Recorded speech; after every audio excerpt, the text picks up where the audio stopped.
আলাইকুম, কেমন আছেন সবাই? মম সুলতানাস ব্লগে সবাইকে স্বাগত জানাই। আমি সুলতানা বলছি উত্তর দিনাজপুর থেকে। কাছে এবং দূরে যে যেখান থেকে আমার ভিডিওটি দেখছেন, আশা করছি আল্লাহর রহমতে সবাই ভালো আছেন। আমিও আপনাদের দোয়ায় ভালো আছি।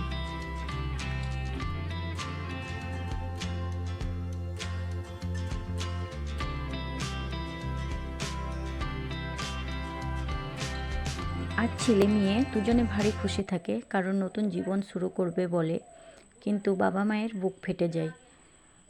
ছোট থেকে আদর যত্ন করে যাকে মানুষ করলো, সে মেয়ে আজ অন্য ঘরে যাবে।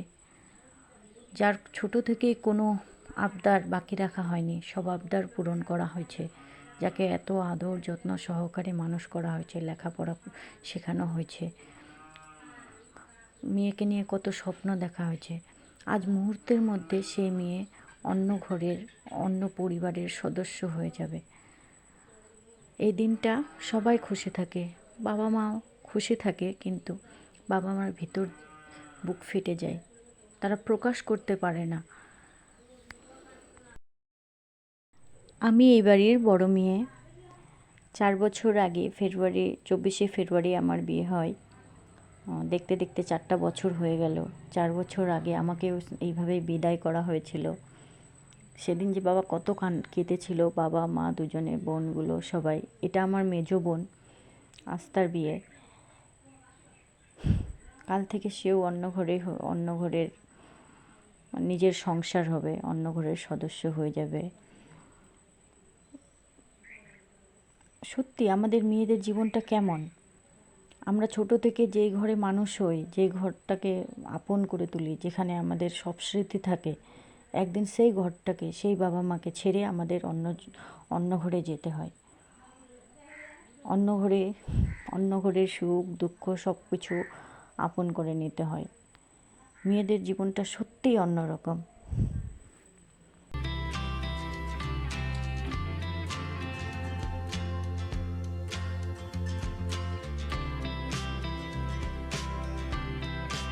দেখতে দেখতে সময় পার হয়ে যাচ্ছিল, আর এদিকে অনেক রাত হচ্ছিল, বিদায়ের সময়ও হয়ে যাচ্ছিল। তারপর বোনকে আমরা স্টেজে নিয়ে আসি। স্টেজে এনে আমার ছোট বোনগুলো সবাই কেক নিয়ে এসেছে, ওরা নাকি কেক খাওয়াবে। তো কেকটা কেটে নতুন নববধূ আর নববর দুজন একে অপরকে খাওয়াই দিচ্ছিল। আর এখানে আমাদের ক্যামেরাম্যান দাদাগুলো তো ফটো তুলতে ব্যস্ত। আজকে প্যান্ডেলটা সকাল থেকে যে প্যান্ডেল, এত ভিড় ছিল, এত লোকজন ছিল, আস্তে আস্তে প্যান্ডেলটা ফাঁকা হতে শুরু হয়েছে।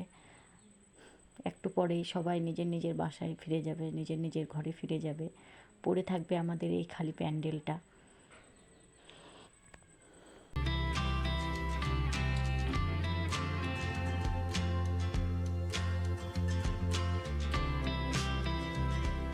তারপর শুরু হয় বরমালার পালা। একে অপরকে মালা পরিয়ে বরণ করে নেয় কাঁচা ফুলের মালা দিয়ে। এই দৃশ্যটা দেখতে দেখতে আমার নিজের বিয়ের দিনের কথা মনে পড়ে যায়। আমি আমার বরমালা যখন করছিলাম, যখন ওকে মালা পরাচ্ছিলাম, তখন এতটা কেঁদেছিলাম যে আমার ঠিক মনে নেই। আমি আগে ভাবতাম যে মেয়েগুলো বিয়ে হলে কেন কান্না করে, কাঁদলে কি রেখে যাবে, নিয়ে যাবে না, আমি আমার বিয়ের দিন কোন কান্না করব না। কিন্তু আমি নিজেই আমার বিয়ের দিন এতটা কেঁদেছি যে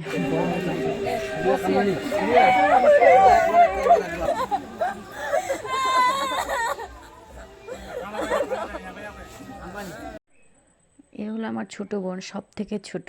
আমার ছোট বোন এত কান্না করছিল, ওর কান্না দেখে কেউ কান্না থামাতে পারেনি। যতজন ছিল সবাই ওকে দেখে কাঁদতেছিল। এই মুহূর্তটা মানে কি বলবো, এই সময়টা আমি কোনো বিয়েবাড়ি গেলেই আমি বিদায়ের টাইমটা ওখানে দাঁড়িয়ে থাকতে পারি না, মানে সহ্য করতে পারি না। এই মুহূর্তটা আমি পুরো ইমোশনাল হয়ে যাই, আমি নিজেকে ধরে রাখতে পারি না। মুহূর্তের মধ্যে এক ঘর থেকে অন্য ঘরে যাওয়া, নিজের বাবা মাকে ছেড়ে অন্য পরিবারে মানুষজনকে আপন করে নেওয়া, সত্যি ভাবার বিষয়।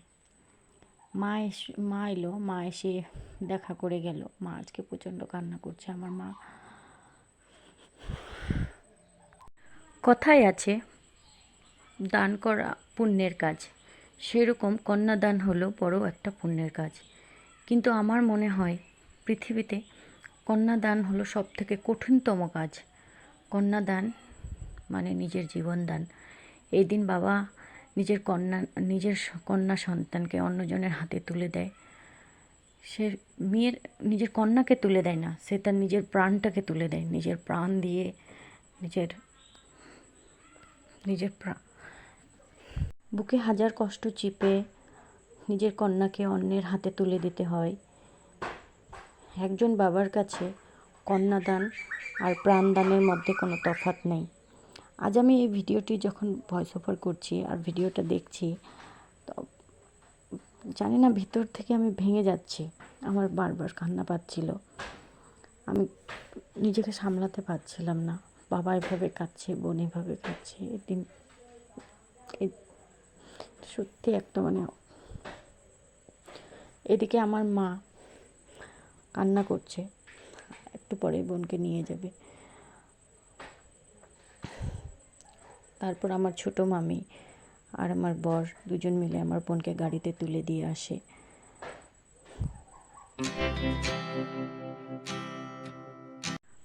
বোনকে গাড়িতে উঠায় দেওয়ার পরে বর সবাইকে সালাম জানিয়ে বিদায় নেবে। একে একে আমাদের বাড়িটা পুরো ফাঁকা হয়ে গেল, প্যান্ডেল ফাঁকা হয়ে গেল। সারাদিনে এত লোকজনের ভিড়ভাড়ে, এখন সব কিছু শূন্য, সব ফাঁকা।